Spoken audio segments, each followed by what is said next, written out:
یعنی عام آدمی تو گناہوں کی حالت میں بھی ہنستا بستا نظر آتا ہے، اور یہ طاعت کی حالت میں بھی یہ ان کے اوپر فکر تاری رہتی کہ پتہ نہیں اللہ تبارک و تعالیٰ کی ہماری عبادت کی کیا قیمت لگی ہے۔ تو اپنے نفس کے محاسبے کے اندر مبتلا رہتے ہیں، لہذا محاسبہ نفس جو ہے ان کو شب و روز جو کروٹ لینے نہیں دیتا۔ کوئی اقوال ہوں، افعال ہوں، احوال ہوں، اعمال ہوں، کسی بھی جو عمل و قول کے ظاہر کرنے سے پہلے اپنے نفس کا محاسبہ کرتے ہیں، اور اپنے نفس کو اس قابل نہیں پاتے کہ میں یہ بات کہوں، اس قابل نہیں پاتے کہ میں یہ قدم بڑھاؤں، بلکہ اپنے آپ کو کمتر سے کمتر سمجھتے چلے جاتے ہیں۔ لہٰذا اس محاسبہ نفس کے نتیجے میں وہ اسی فکر میں رہتے ہیں کہ کل کو اللہ تبارک و تعالیٰ کی پتہ نہیں کیا قیمت لگے گی، اور اپنے ایک ایک قول کی شب و روز جو ہے وہ اس کو پڑتال کرتے رہتے ہیں کہ یہ میں نے جو کام کیا اللہ اور اللہ کے رسول کے منشا کے مطابق تھا کہ نہیں۔ سونے سے پہلے اپنے پورے نفس کا محاسبہ کر کے سوتے ہیں تاکہ پتہ چلے کہ دن بھر کے اندر کیا کوتاہیاں ہوئیں، کیا غفلت ہوئیں، اور اللہ تبارک و تعالیٰ کے سامنے ہم کیا امید رکھیں۔ تو یہ محاسبہ نفس جو ہے یہ اس سے کبھی غافل نہیں ہوتے۔ اور تیسرا اس کے اندر یہ وصف یہ ہے کہ یہ طول عمل کو ترک کر دیتے ہیں، لمبی لمبی امیدیں نہیں باندھتے، یہاں تک کہ یہ اپنے ذاتی بڑے بڑے مکان نہیں بناتے، کیونکہ یہ سوچتے کہ ہمیں اگلے سانس کی بھی توقع نہیں ہے کہ اگلا سانس بھی آئے گا یا نہیں، یا جو سانس ہم نے اندر کھینچا تھا وہ سانس باہر نکلے گا یا نہیں۔ یعنی اس قدر یہ اپنی جو آخرت کا تصور باندھے رکھتے ہیں کہ وہ یہ کہتے ہیں کہ بس یہ کچا پکا گھر کوٹھا ہو جس پہ سر ڈھانپ لے انسان، اور خارجی جو انسان قدرتی آفات سے محفوظ رہے، اور بس اللہ تبارک و تعالیٰ کی بات میں لگا رہے۔ لہذا یہ تصور باندھ کے یہ طول عمل سے اعتراض کرتے ہیں کہ لمبی لمبی امیدیں نہیں باندھتے، اور یہ سوچتے ہیں کہ پتہ نہیں کب بلاوا آ جائے۔ یہاں تک کہ جب گفتگو کر رہے ہوتے ہیں ان کو یہ توقع نہیں ہوتی کہ یہ گفتگو سے میں فارغ ہوں گا، اور فارغ ہو کر جب مجھے اللہ کی عبادت کا بھی موقع ملے گا یا کسی مخلوق کی خدمت کا بھی موقع ملے گا یا نہیں، اور اس گفتگو کے دوران ہی اللہ تبارک و تعالیٰ کا بلاوا آ جائے۔ تو یہ تصور باندھ کے رکھتے ہیں جس کی وجہ سے طول عمل سے اعتراض کرتے ہیں، لمبی لمبی امیدیں نہیں باندھتے۔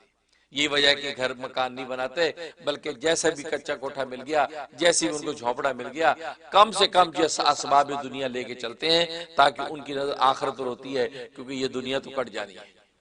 یہ ان کی کیفیت ہوتی ہے، کیونکہ طول عمل سے اعتراض کرتے ہیں۔ اور چوتھا مطلب یہ ہے کہ اللہ کی مخلوق پر شفقت کرتے ہیں، الشفقۃ علی خلق اللہ، اللہ کی مخلوق سے شفقت کرتے ہیں۔ مخلوق جو ہے بھلے وہ انسان ہو یا حیوان ہو، چونٹیاں ہوں یا پرندے ہوں، لیکن اللہ کی مخلوق ہے اس پر ان کو ایک شفقت ہوتی ہے، یہاں تک کہ گناہگار بھی اگر سامنے ہیں تو گناہگار پر بھی مہربان ہوتے ہیں، اس پر رحم کی نظر سے دیکھتے ہیں، اور یہ سوچتے ہیں کہ کچھ بھی ہو میرے محبوب کی مخلوق تو ہے، میرے محبوب کی تخلیق تو ہے، لہٰذا زمین پہ رینگنے والی چونٹیاں ان پر بھی یہ شفقت کی نظر، رحم کی نظر سے دیکھتے ہیں، ان کی بھی خدمت اور راحت کا سامان کرنے کی کوشش کرتے ہیں۔ تو یہ شفقت علی خلق اللہ ان کے اوپر طاری رہتی ہے، اور یہ کسی مخلوق سے بھی یہ کسی قسم کی عداوت اور بغض نہیں رکھتے۔ انسان تو بڑی بات ہے، یہ حیوانوں کے ساتھ بھی ان کو کسی کو بغض نہیں ہو، عداوت نہیں ہوتی، بلکہ ان مخلوقات پر بھی شفقت کرتے ہیں۔ کبھی اگر ان مخلوقات کو کسی قسم کی خدمت کی ضرورت ہے، کسی مصیبت میں وہ مبتلا ہے، تو فوراً ان کی مدد کو بھی پہنچتے ہیں، چاہے کہ انسان ہو اور انسان گناہگار بھلے ہو، یہ اس کی بھی خدمت کرنے کی کوشش کرتے ہیں، اور یہ سوچتے ہیں کہ جو کہ اللہ کی مخلوق ہے اس مخلوق کی خدمت کروں گا، ہو سکتا ہے یہ خدمت اللہ کے یہاں قبول ہو جائے تو وہاں میں سرخرو ہو جاؤں۔ تو یہ مخلوق پر شفقت کا ایک شان ان کے اندر موجود ہوتی ہے۔ اور پانچواں وصف ان کے اندر یہ ہوتا ہے، یہ ترک جدال کرتے ہیں، لڑائی جھگڑے سے بچتے ہیں، یہ بحث مباحثہ مناظرہ نہیں کرتے ہیں۔ اگر ایک بات کہنی ہے وہ ایک نصیحت کے طور پر سامنے والے کو کہہ دی، اس میں بھی یہ تصور کرتے ہیں کہ یہ جو بات میں کہہ رہا ہوں اس آواز میں میرے کان اس کے کانوں سے زیادہ قریب ہیں، کیونکہ میں زیادہ مستحق ہوں اس نصیحت کا جو میں دوسرے کو کر رہا ہوں، اور دوسرے کو اس نیت سے نصیحت کرتے ہیں کہ سبق کو سنا رہے ہیں، جیسے شاگرد استاد کو سبق سناتا ہے، حالانکہ اس کو پڑھاتا نہیں بلکہ سناتا ہے، بالکل ان کا تصور یہ ہوتا ہے کہ میں سامنے والے کو نصیحت سنا رہا ہوں اور حقیقت میں اپنا سبق یاد کر رہا ہوں۔ یعنی یہ سامنے والے کو کمتر نہیں سمجھتے، اور اگر سامنے والا وہ جدال اور جھگڑے کی کوشش کرے، جی کہاں سے آپ نے کہہ دیا، یہ کیسے کہہ دیا، تو اس سے بحث نہیں کرتے، جی ٹھیک ہے آپ نے بجا فرمایا، جو آپ کہہ رہے ہیں بہت اچھا، اپنا راستہ ناپتے، جھگڑا نہیں کرتے، اس سے بحث مباحثہ نہیں کرتے، دلائل کی بحث نہیں کرتے۔ یہ ان صوفیہ کرام کا خاص وصف ہوتا ہے، ان اولیاء کاملین کی خاص شان ہوتی ہے کہ اس سے جھگڑا نہیں کرتے۔ یہاں تک اگر کوئی شخص یہ کہتا ہے یار یہ کتب ابدال کا وجود کہاں سے آ گیا، یہ کون کتب ہوتے ہیں، کون ابدال ہوتے ہیں، یہ کہاں سے ثابت ہے، کہا جی ٹھیک ہے آپ جو کہتے ہیں جی بس شکریہ، ہم تو نہیں مانتے کہ جی ٹھیک بہت اچھا آپ کی مرضی، میں نے جو کہنا تھا کہہ دیا۔ تو یہاں تک جو ہے یہ اپنے تصوف سلوک کے حوالے سے بحث و مباحثے کے اندر نہیں پڑتے، بلکہ سامنے والے کو نصیحت کر کے اپنا راستہ ناپتے ہیں اور اس کے ساتھ الجھتے نہیں۔ تو ترک جدال کرنا، جھگڑے سے بچنا، یہ ان کا خاص وصف ہوتا ہے، بس نصیحت سچے دل سے کر کے یہ اپنی منزل کو چلے جاتے ہیں۔ اس انداز سے جو ہے دعوت حق کو پھیلاتے رہتے ہیں، کسی کے دل کے اندر بات اتر گئی تو اس کو بھی منزل مل گئی اور اس راہ مستقیم پہ آ جاتا ہے، اور جس کو نہیں ملی تو وہ محروم رہتا ہے، وہ اس کا بوجھ اسی کے گردن پہ رہتا ہے، یہ اپنے ذمے سے بری ہو جاتے ہیں۔ بہت انٹرسٹنگ حضرت، بہت دلچسپ۔ اس سے تو حضرت یہ سوال ذہن میں آنے لگا کہ اولیاء اللہ یہ تو سارے پیر کامل ہو چکے ہوتے ہیں، تو حضرت ان پر تو اللہ کی خاص محبت کی تجلی بھی پڑ چکی ہوتی ہے، اللہ کے خاص مقرب بن چکے ہوتے ہیں، تو اس کے بعد پھر ان کو تو مطمئن ہو جانا چاہیے، پھر یہ کیوں اتنی احتیاط والی زندگی گزار رہے ہوتے ہیں؟ بڑا اچھا سوال اٹھایا آپ نے۔ اصل میں بات یہ ہے کہ اطمینان، دنیا اطمینان کی جگہ ہی نہیں، اچھا، دنیا بے چینی کا نام ہی دنیا ہے، اللہ، یہ اطمینان کی جگہ نہیں، اطمینان کی جگہ جنت ہے اور بے چینی کی جگہ جہنم ہے۔ دنیا میں نہ کامل اطمینان ہے نہ کامل بے اطمینانی ہے، بلکہ دونوں چیزیں ہیں۔ اس لیے وہ دونوں تمام چیز کی کیفیت ان کے اوپر رہتی ہیں کہ دل کے اندر ان کی اطمینان رہتا ہے